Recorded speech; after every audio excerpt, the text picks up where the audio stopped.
Hi, my name is Sylvia and I would like to introduce you to a sewing machine. If you are a complete beginner, when you buy your machine, put it on a stable table. Find all the bits and bobs what you have in your machine. Find where is your bobbin. Some machines they have a drop-in bobbin and some you have to find the bobbin on the side. It's hidden. So you would unlock your machine and find it in there. All your bits and bobs will be hidden in your little bag in here.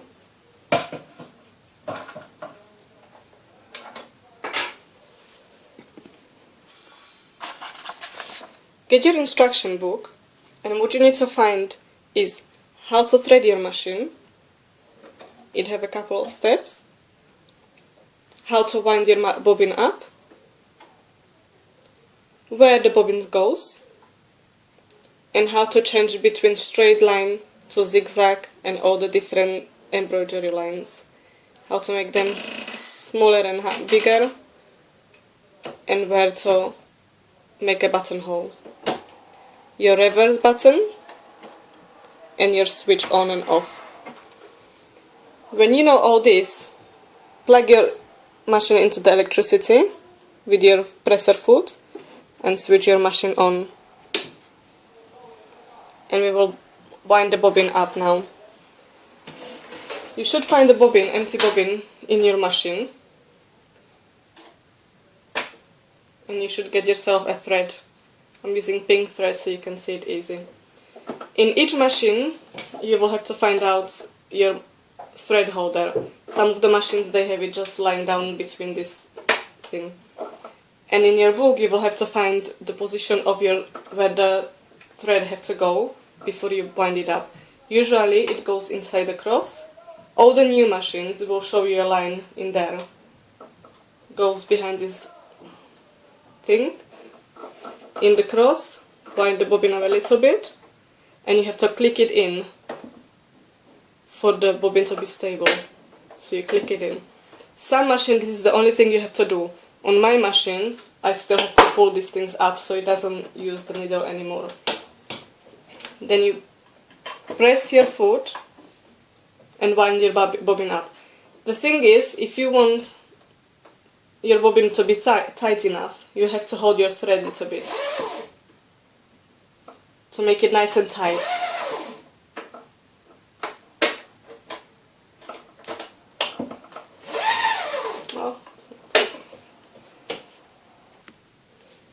So you hold your thread so it's nice and tight.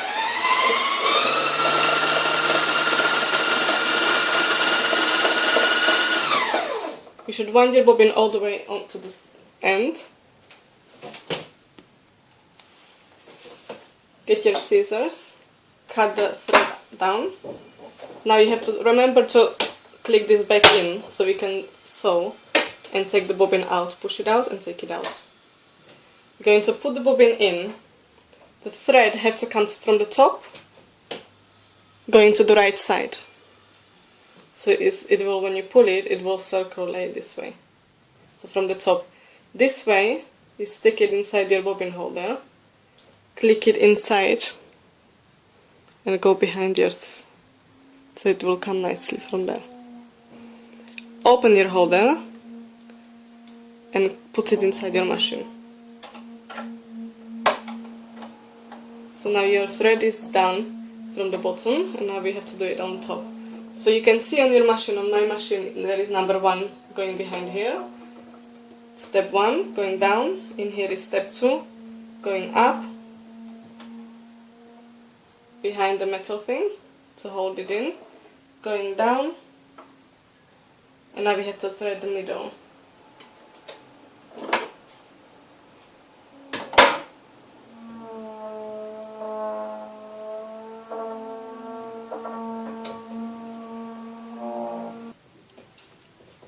I threaded my needle, and now these two threads have to meet.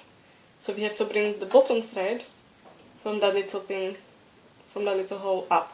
To do that, you push your needle down with your hand and bring it up. it came up, and with your scissors you go under there to bring it. So now we have both of them together.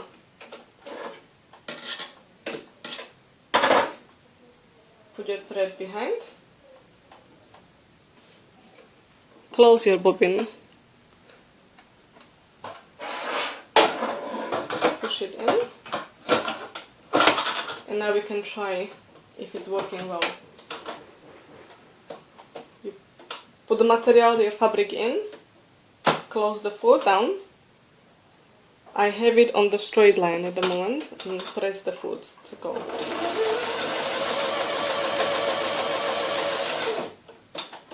Perfect.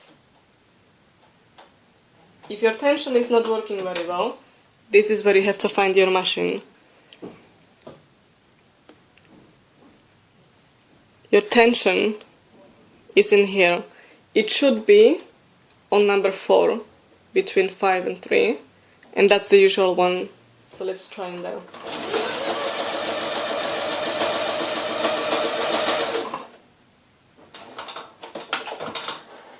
Perfect stitch. You can use your little scissors on the side. And now we have to find how to use your machine and change the straight line. So on my machine, on A, there is a straight line. On B, the needle, you can see the needle moving to the left side. Usually we do use that if you are using if you are sewing a zip. Then between B and C is the zigzag from the smaller size to the wider one. So on C it will be zigzag,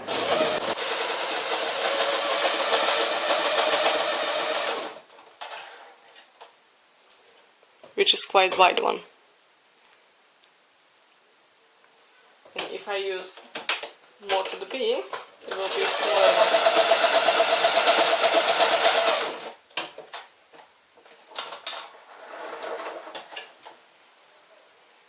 Can't even see it very well.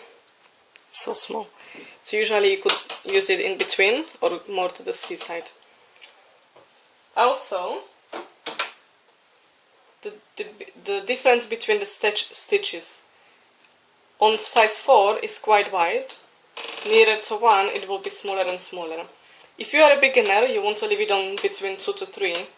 If you make mistake, you can unstitch it quite easy.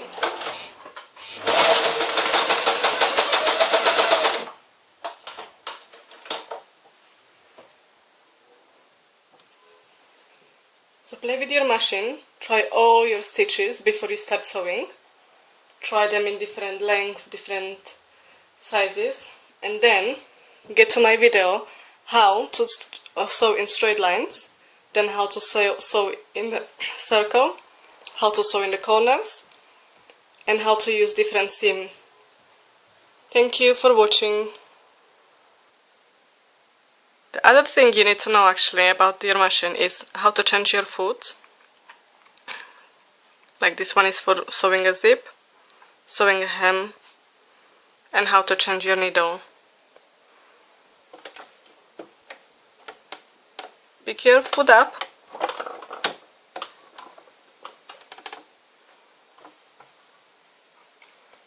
and you have a button in here which you have to click to take the foot out of your machine. This one is one for sewing. And to change it, you have to fit this one back in. So put the foot under your machine and then you click it in. Oh, perfect match. So it's easy peasy. And then you start sewing your zip. So again, click it down and change it to your sewing one. Put it under and click it in until you can fit it in. Perfect. To change your needle, you unscrew this button that's the machine. But your needle will come out, so you have to hold it with your hands and unscrew this button. So you will unscrew this button, take the needle out. The needle is flat on one of the sides, and that has to go to the back of the machine. So you turn the needle flat side on the back and you put it inside and screw it back in. Obviously you would use the new needle.